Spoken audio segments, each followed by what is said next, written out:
Assalamualaikum warahmatullahi wabarakatuh. Salam sejahtera untuk kita semuanya. Perkenalkan, nama saya Bedi Saputro, SPDN PDKons dari Program Studi Bimbingan dan Konseling Universitas Veteran Bangun Nusantara Suharjo dengan NIDN 0628109301. Pada kesempatan ini, izinkan kami untuk menampilkan praktik mengajar dengan mata kuliah BK Karir yang bertajuk Teori Karir John Lewis Holland.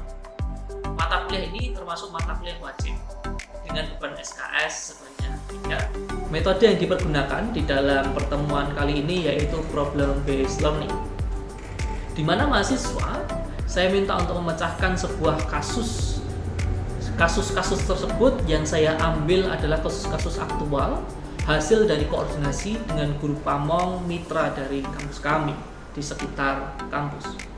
Dan tentunya setelah nanti mengerjakan kasus tersebut, kami ajak mahasiswa untuk mempresentasikan hasilnya dengan perwakilan satu orang mahasiswa.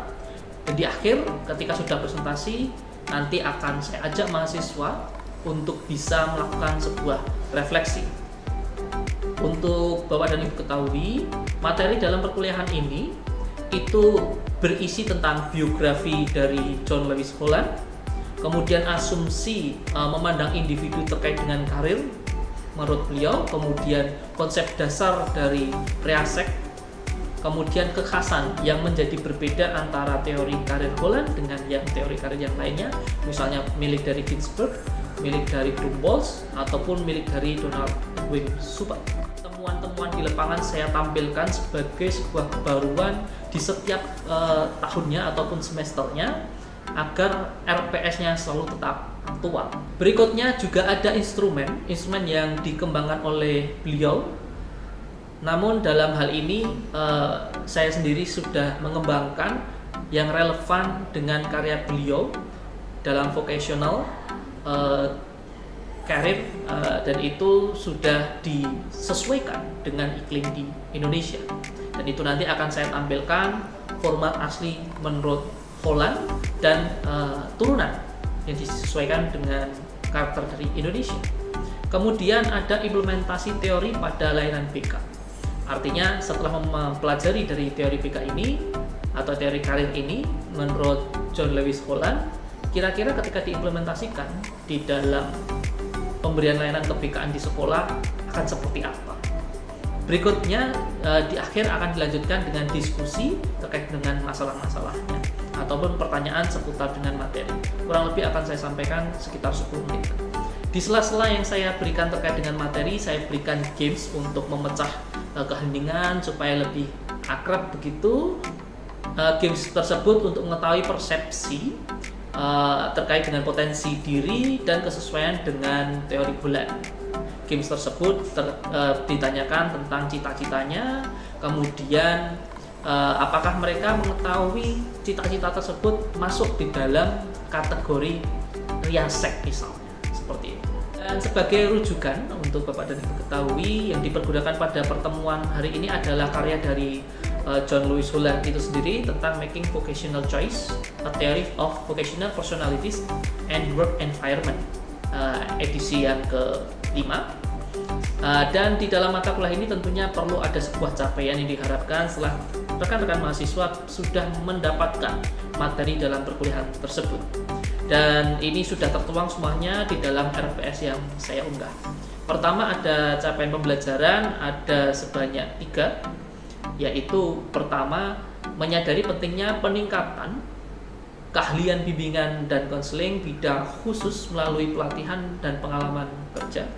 Kedua, ada mampu menerapkan pemikiran yang logis, kritis, sistematis, dan inovatif dalam mengembangkan atau penerapan IPTEK yang berlandaskan nilai-nilai humaniora di bidang pendidikan, bimbingan, dan konseling. Yang ketiga, CPL terakhir mengkaji implementasi IPTEK yang berlandaskan nilai humaniora dan etika ilmiah, menghasilkan solusi atau gagasan di bidang bimbingan dan konseling. Kemudian dari CPL tersebut kami turunkan menjadi CPMK yang relevan pada materi ini. 1, yaitu menguraikan konsep dasar, model dan teori bimbingan dan konseling karir secara sistematis sebagai dasar dalam merancang layanan konseling karir yang berorientasi pada perkembangan peserta didik.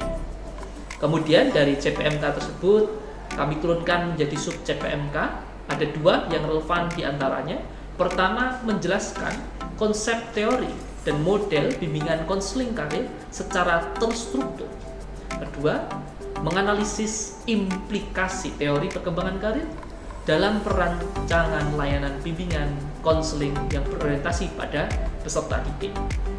Itu saya rasa Bapak dan Ibu sekalian terkait dengan apa yang akan saya laksanakan pada praktik ini, dan saya ucapkan selamat menyaksikan video praktik pembelajaran saya. Terima kasih. Bismillahirrahmanirrahim. Assalamualaikum warahmatullahi wabarakatuh. Waalaikumsalam warahmatullahi wabarakatuh. Selamat siang rekan-rekan. Sehat hari ini? Sehat. Kok masih semangat ya? Padahal siang Bu ini. Iya. Habis makan. Ya, semoga silakan tidak malah jadi ngantuk ya. Ya. Cocok? Oke. Hari ini kita akan melaksanakan perkuliahan lanjutan pertemuan sebelumnya.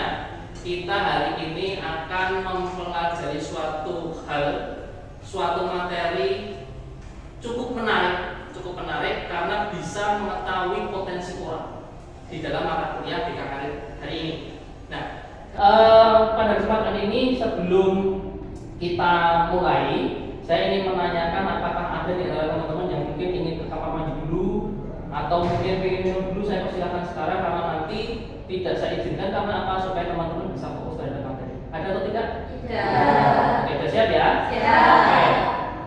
Sebelum kita mulai, karena ini supaya ada keberkahan di dalam perkuliahan kita, mari kita mulai pertemuan hari ini dengan berdoa menurut agama dan keyakinan masing-masing. Berdoa dipersilakan. Baik, cukup. Nah, untuk yang hadir, apakah yang di sini, ini kan teman-teman sendiri yang berangkatan ya, ada nggak nih yang nggak masuk hari ini? Siapa? Sakit. Sakit apa tuh kalau dia tahu? Kayak tadi demam. Oh, demam. Nggak sakit hati ya? Ya. Oke. Jadi itu salah satu faktor demamnya. Ya, oke. Berarti ya kita doakan bersama semoga Mas Brian cepat pulih ya. Amin. Berikutnya, karena ini ingin mengetahui suatu potensi dari siswa kuliah seperti individu, saya perlu tahu dulu bagaimana pemahaman teman-teman terkait dengan bisa kita katakan potensi seorang peserta didik. Pertanyaan saya kepada teman-teman, apakah yang hadir di sini sudah tahu potensinya itu apa? Atau nggak usah jauh-jauh deh dari sana deh. Teman-teman tahu potensi nggak sih? Apa? Kalau dia dimiliki, contoh berat badan.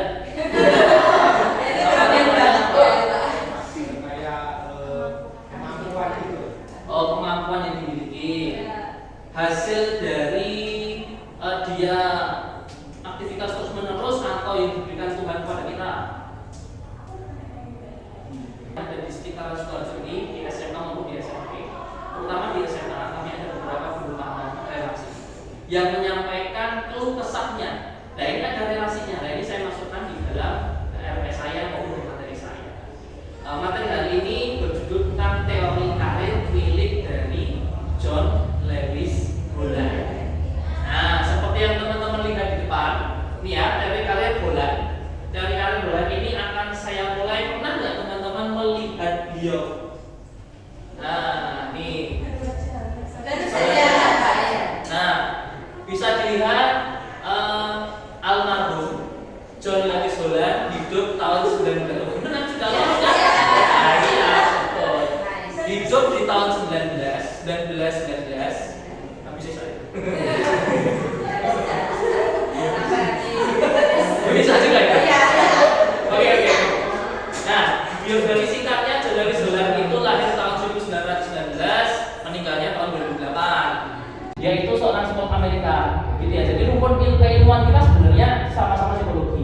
Hanya saja kalau bio itu murni psikologi, kalau kita psikologi terapannya itu di dunia pendidikan.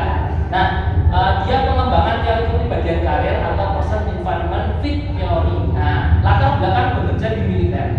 Jadi dia itu dulunya sebagai seorang psikolog di akademi militer, gitu. Jadi peran dunia dia merasakan. Ya. Kedua, lingkungan kerja membentuk tipe kepribadian dan individu cenderung lebih puas jika ada kesesuaian antara kepribadian dan lingkungan kerja. Jadi mudahnya adalah ketika kita melihat orang yang sukses, dalam arti sukses adalah bisa memiliki pendapatan yang tetap, kemudian bisa memenuhi seluruh kebutuhannya, dia bisa membanggakan orang tuanya, walaupun tergantung dari persepsi teman-teman, tapi istilah sukses saya rasa teman-teman punya idealnya seperti itu. Nah, sukses seperti itu kan konsepnya si Holland bahwa yang namanya sukses itu ketika atau yang orang yang mencari lingkungan kerja yang sesuai dengan kepribadiannya dan lingkungan kerja harus match. Nah, istilah mudahnya kalau teman-teman besok mau PPG misalnya, mau menjadi seorang guru ada tes. Nah, ini salah satu kata kunci yang biasa dipergunakan oleh akademisi seperti mahasiswa PPG, yaitu cocokologi, kecocokan. Jadi orang yang mau sukses, orang yang mau puas terhadap pekerjaannya, nggak pindah-pindah pekerjaan, ketika dia bisa menyesuaikan antara lingkungan kerja dengan potensinya apa sih atau kepribadiannya, istilahnya seperti itu. Jadi harus match. Ketika ada yang nggak match, ada jaminan dari seorang Holland, kamu nggak akan puas di sana, kamu nggak akan sukses di sana. Ini yang saya maksud tadi. Holland itu punya tipologi Holland atau di sini dengan membagi kepribadian dan lingkungan kerja ini sama, yaitu menjadi 6 tipe utama. 6 tipe utama yang dimaksud apa? Yuk, coba Mbak Sila disampaikan. Apa Mbak? Yang pertama ada realistik, Good. yaitu praktik, psikologi. Ya. Yang kedua ini subjektif, Ya. yaitu analistis sama ilmiah. Ya. Yang ketiga artistik, yaitu kreatif dan ekspresif. Yang keempat sosial, yaitu kooperatif atau mendukung. Selanjutnya entrepreneurship, yaitu persuasif, memimpin. Dan terakhir itu konvensional, rapi dan terorganisir. Oke, good. Nah, ini teman-teman perlu tahu dulu konsepnya Holland.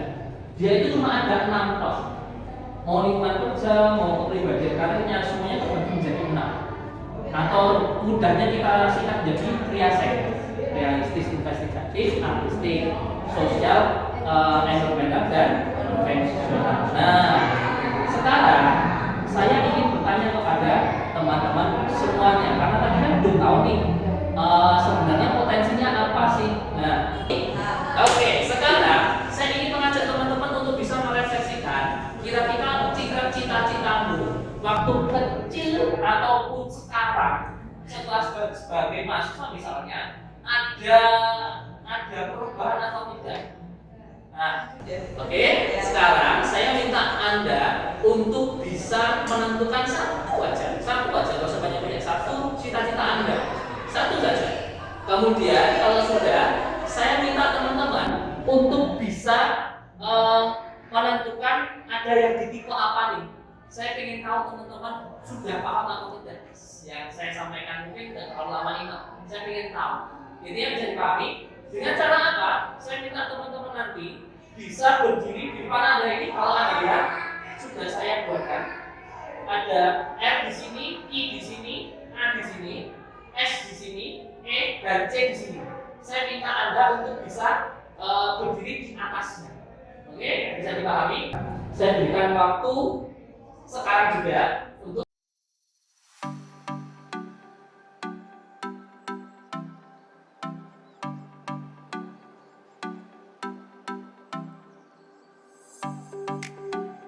teman-teman, ada yang di R, ada yang A, ada S, dan E. Yang tidak dipilih adalah yang C dan juga I. Terlihat ya, nggak ada yang mau mikir.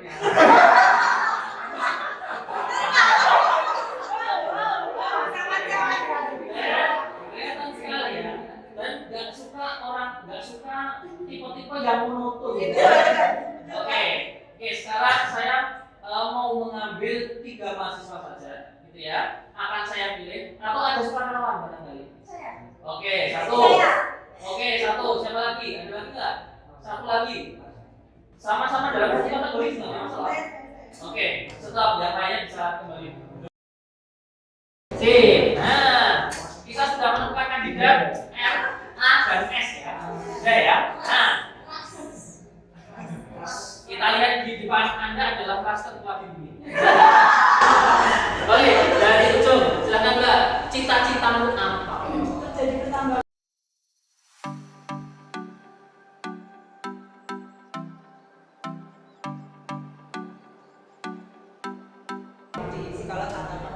Oke, kita berikan tepuk tangan teman-teman.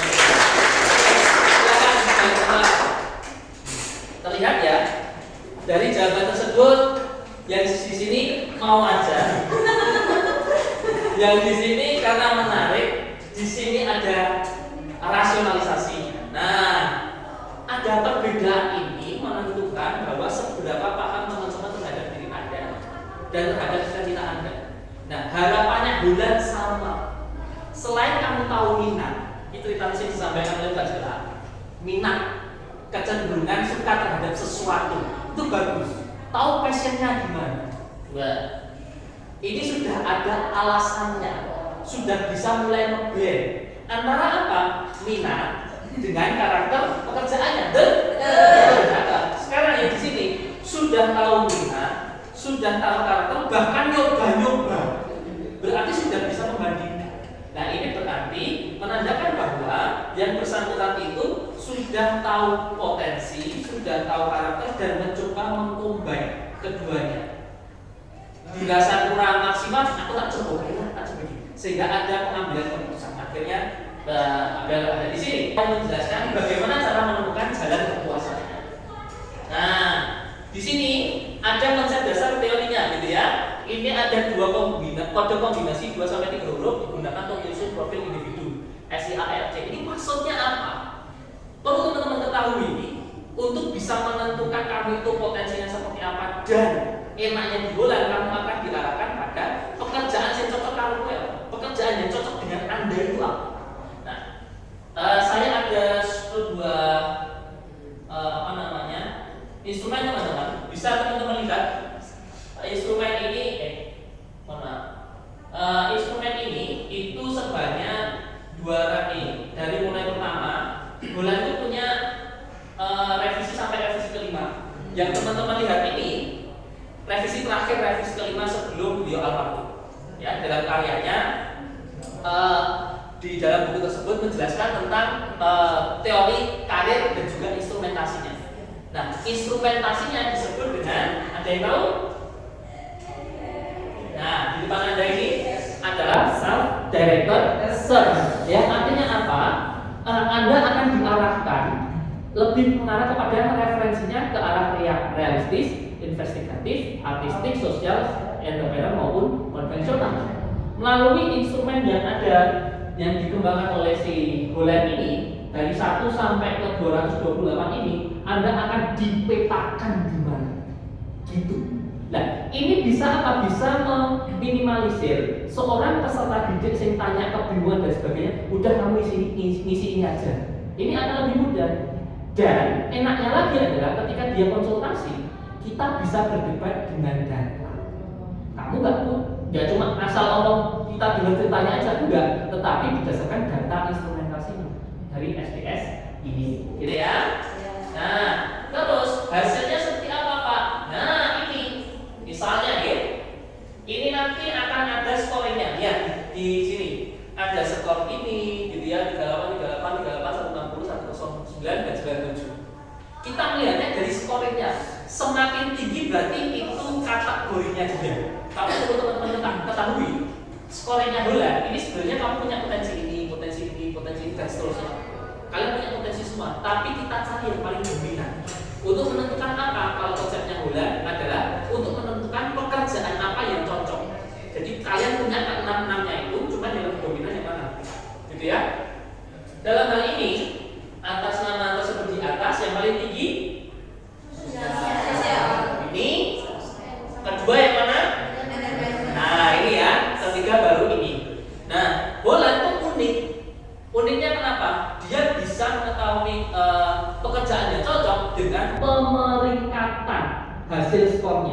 Jadi kalau untuk menentukan pekerjaan pertama yang cocok ke dia itu antara yang tinggi pertama kemudian tinggi kedua. Kalau semisal dirasa nggak ada deh kayaknya, dia mencoba mengkombinasikan lagi dari kategori 1, 2, kemudian ke 3, sehingga muncullah di bawah ini. Ini ada orang-orang seperti ini nih. Ada konsep konsistensi dan diferensiasi. Konsisten itu artinya kalau dia memilih pekerjaan tersebut kayaknya tipe orang ini istiqomah. Gitu, itu konsisten orangnya.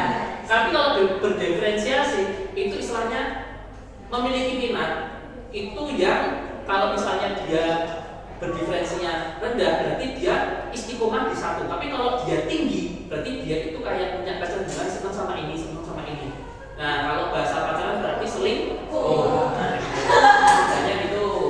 Terus, nah ini sudah ada profil ini katakan educational guidance and career counselor itu kalau di Indonesia kan adalah guru BK, gitu ya.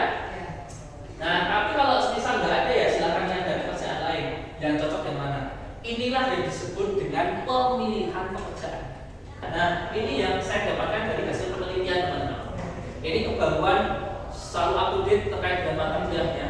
Sebanyak segini, ini yang SMA negeri ya. SMA negeri saya dapatkan sebesar begini 87,2%. Target belum bisa ngambil keputusan. Tahu info, tapi nggak bisa ngambil. Aku pilih apa ya masih. Terus sebanyak 77,91% target kebingungan terhadap program. Terakhir sebanyak 92,68% target membutuhkan informasi kami yang spesifik dan sesuai dengan dirinya. Ini adalah peluang bagi Anda di dalam memberikan layanan besok, misalnya layanan klasikal, bimbingan kelompok, muatan informasinya kamu ngasih ke yang benar itu cukup. Karena di situ sudah ada semuanya. Implikasinya ketika ini dibawakan ke sekolah misalnya, layanan klasikal dalam bentuk dalam bentuk materi karir misalnya layanan individu ataupun kelompok. Tujuannya adalah membantu siswa mengenali potensi dan preferensi kerja pastinya karena bisa mengidentifikasi. Terus guru BK dapat mengintegrasikan instrumen Holland dalam layanan eksplorasi karir. Ini referensi. Yang mau bertanya Mas? Saya Pak. Ya. Silakan. Perkenalkan saya Nurul Ariana. Pertanyaannya mengapa banyak siswa itu masih bingung memilih jurusannya? Padahal sudah mengetahui minat pada diri sendiri. Oke, masih pada bingung karena bisa dimungkinkan seorang peserta didik itu kalau tadi dikatakan masih bingung, coba dibilang saya dia itu bingung terus apalagi? Padahal sudah mengetahui minat pada diri sendiri. Tidak memiliki keyakinan karena tidak ada sebuah referensi yang kuat. Instrumen bulan ini hadir untuk bisa meyakinkan dia, bisa ngobrol ke keluarga misalnya gitu. Itu ya, jadi kebingungannya karena apa? Tidak memiliki data. Itu ya, lanjut. Siapa lagi yang bertanya? Oke, silakan. Izin bertanya, nama saya Amal. Izin bertanya, apakah semua tipe kepribadian Holland itu dianggap setara nilainya dalam dunia pendidikan? Kalau saya rasa mungkin pertanyaannya begini ya. Apakah misalnya suatu pekerjaan katakanlah sebagai seorang guru BK jauh lebih mulia ketimbang seorang kuli misalnya, atau tukang beca misalnya, atau tukang bakso misalnya, atau hal yang lain, guru mapel yang lain misalnya, tidak bisa.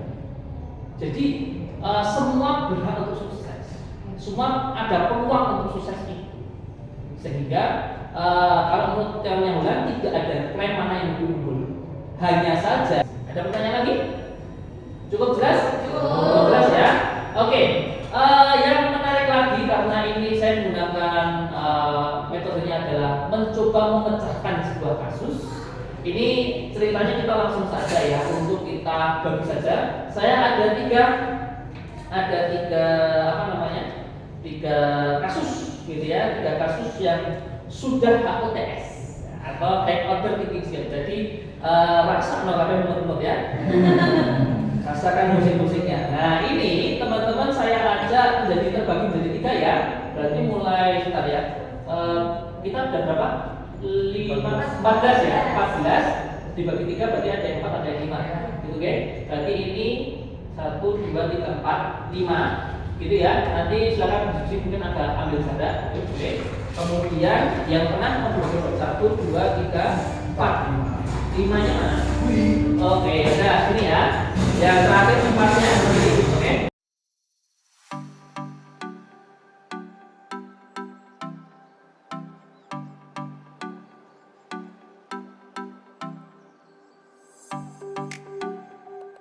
Mulai, yuk. Silakan berdiskusi. Silakan.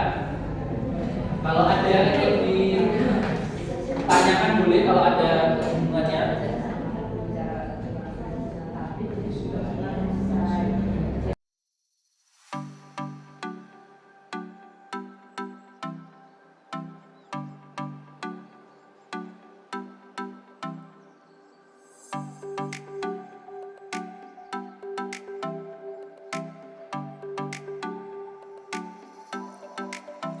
Cukup, yuk sekarang saya minta semuanya belajarnya depan.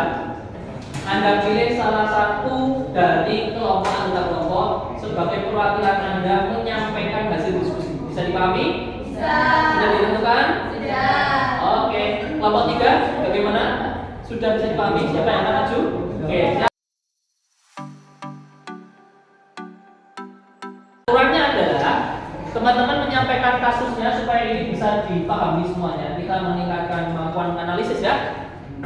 Pertama sampaikan kasusnya, kemudian Anda sampaikan pertanyaan per poin saja, misalnya 1, apa kemudian jawabanmu apa? Gitu ya. Jadi saya ulangi, sampaikan kasusnya dulu, kemudian pertanyaannya apa, jawabannya apa, harus diikuti jawabannya. Begitu sampai ke poin ketiga. Ya, oke? Kalau sudah semuanya selesai, maka silakan nanti teman-teman duduk, akan saya berikan follow up. Oke, langsung mulai dari kelompok 3 terlebih dahulu. Yuk. Perkenalkan, saya Dafa dari kelompok 3 ingin menyampaikan kasus 3 yaitu Maya yang meminta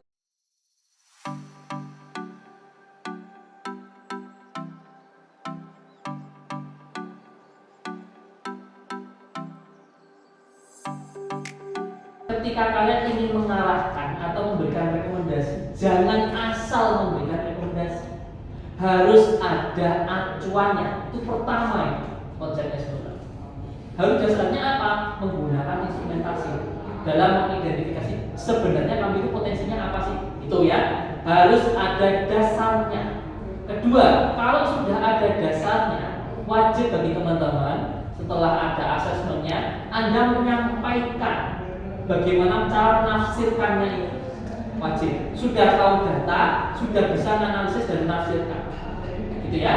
Dan yang terakhir, ketika teman-teman sudah bisa punya data menafsirkan, Anda baru bisa memberikan sebuah kesimpulan.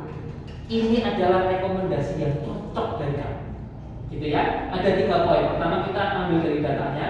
Kedua, kita bisa menganalisis, kita bisa mempertimbangkan, bisa mengambil beberapa pertimbangan entah dari orang tuanya mungkin gitu ya, atau mungkin dari teman-temannya milihnya apa, atau mungkin yang baru peluangnya yang baru bagus apa ini teknologi misalnya, atau dari segi guru misalnya gitu ya.